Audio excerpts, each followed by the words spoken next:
माई मेरे श्याम लगो सन।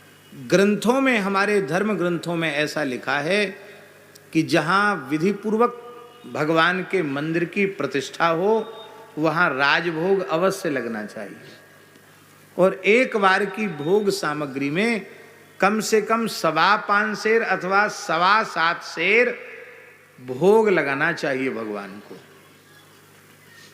इससे कम नहीं लगाना चाहिए। आप लोग कहेंगे भली एक ही मूर्ति हो तो भी इतना लगाओ, ना लगाओ। क्यों एक मूर्ति क्यों हो भाई? ठाकुर सेवा तब सफल है जब साधु सेवा करो, अतिथि सत्कार करो। तो ये व्यवस्था शास्त्र में इसलिए बना दी गई कि आप मंदिर बना के बैठे हो तो 10-20 लोगों को जिमाओ। खाली ईंट पत्थर से शोभा थोड़ी ही है कि मंदिर करोड़ों का बना दिया, भोग चनोरी का लग रहा है, इलायची दाने का लग रहा है, शक्कर एक कटोरी में धर दिया, बोले हो गया, भोग लग गया। ऐसा नहीं, 5-7 सेर भोग प्रतिष्ठित मूर्ति को लगना चाहिए। इसीलिए प्राचीन परंपरा थी कि घूमने फिरने वाले साधु ठाकुर जी को मिश्री और कुछ सूखी सामग्री का भोग आसन पर लगाते थे, और बाकी राजभोग के समय अपने ठाकुर जी की सेवा करके श्रृंगार आरती के बाद अपने ठाकुर बटुआ सब मंदिर में भेज देते। पुरानी साधुशाही परंपरा यही थी। अलग अलग आसन पर ठाकुर जी पधरा के थाल लेके जाना, भोग लगाना, ये प्राचीन संतों की टकसाल की परंपरा नहीं है। अब वयोवृद्ध संत बैठे, बताओ ऐसे ही है कि नहीं? पुराना कायदा ये था, अपने बटुआ ठाकुर मंदिर में दे दिए और मंदिर में भोग लग गया, और शयन के समय फिर वो ठाकुर जी पुजारी जी दे देते थे। फिर अपने आसन पे ले आओ, उनको शयन कराओ, सुबेरे स्नान करा के मंगला भोग धरा के और फिर उनको रखे आओ। अब हालत ये है कि सेवा करने के लिए कोई तैयार नहीं आश्रमों में। ये तो बड़े सौभाग्य की बात है।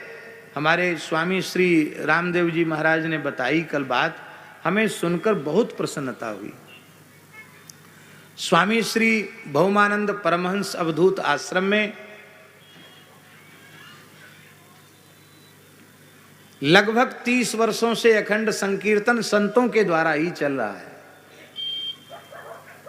माने 40-50 संत प्रायः यहां हमेशा रहते हैं, इस गांव के स्थान में भी। और एक विशेष बात है, ठाकुर सेवा से लेकर झाड़ू बुहारू, रसोई, भगवान की सेवा, संत की सेवा, प्रत्येक सेवा यहां रहने वाले संत ही करते हैं। एक पैसा का नौकर आश्रम में नहीं रखा है।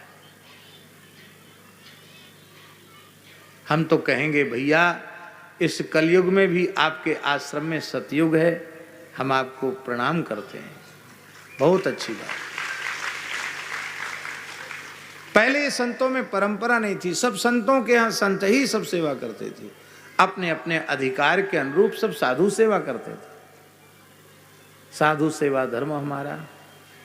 अब आप रसोई बनाओ तो 10 मूर्ति हैं तो वो 10 थाल ले लेकर अपने ठाकुर जी के लिए चले जाएंगे।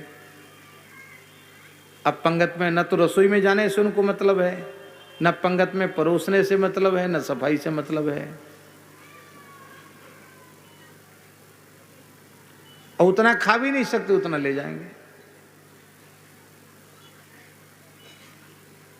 इसलिए पंगत में बैठकर पाना यही पुरानी परंपरा है। पुरानी रेखटेक यही है कि चाहे महंत हो या अभ्यागत हो, चाहे संत हो, सबको पंगत में बैठकर प्रसाद पाना। हम रहते ही नहीं है प्रायः, इसलिए इधर उधर भटकते रहते हैं। सो न तो प्रसाद पाने का कोई निश्चित समय है और न विश्राम का निश्चित समय। हाँ, जगने का समय लगभग निश्चित है, जल्दी जग जाते हैं, सोने में लेट अवेयर हो जाते हैं।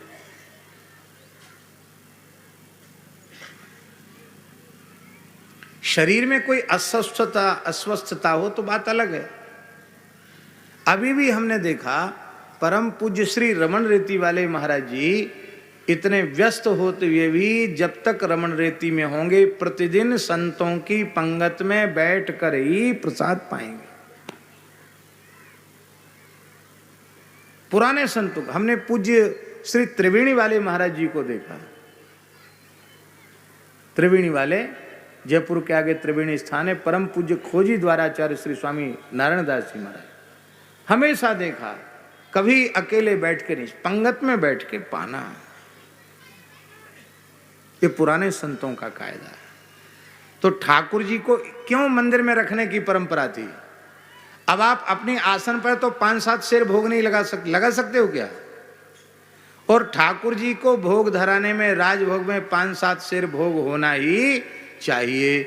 और जब मंदिर में ठाकुर जी पधराओगे तो मंदिर में तो ठाकुर जी को खूब 5-7 शेर क्या और ज्यादा भोग लगता है। एक और विशेष बात है महाराज जी, प्राचीन परंपरा यह है कि रसोई पूरी बन जाए तब भोग लगाना। रसोई पूरी बन जाए तब भोग लगाना। ये हम लोगों में जो गरम गरम पाने की परंपरा है, ये साधुशाही नहीं है, ये गलत है। रसोई पूरी बन गई और फिर ठाकुर जी को भोग लगाओ, और इसके सारी सामग्री का भोग लगाना चाहिए। बड़े बड़े पात्रों में ठाकुर जी के लिए लेके जाओ, और इसके बाद जो रसोई घर में बच गया है उसमें ठाकुर जी के थाल से तुलसी लेके आओ, वहां तुलसी पधराओ और भावना करो कि ये रसोई की भी सामग्री है प्रभु, आप अंगीकार करो। महाराज जी लिखा हुआ है शास्त्र में, अर्ध पाक जो करते हैं, बोलो वृंदावन बिहारी लाल की जय, जय जय श्री राधे। अर्ध पाक वाली बात भी आपको बता, किंचित पाकम विधायैव तद भोक्यम तु मया नहीं, अनिर्वेद्य हरौ सर्वम वैष्णवैर्नैव भुज्यते। पद्म पुराण उत्तराखंड अध्याय 108 श्लोक संख्या 7।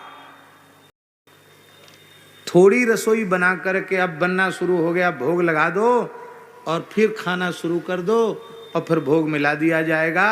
ये परंपरा का निषेध कर रहे हैं भगवान व्यास पद्म पुराण में, क्योंकि जब तक पूरी सामग्री नहीं बनी और आपने भोग लगा करके पाना शुरू कर दिया तो अनिवेदित वस्तु ही आपके पेट में जाएगी।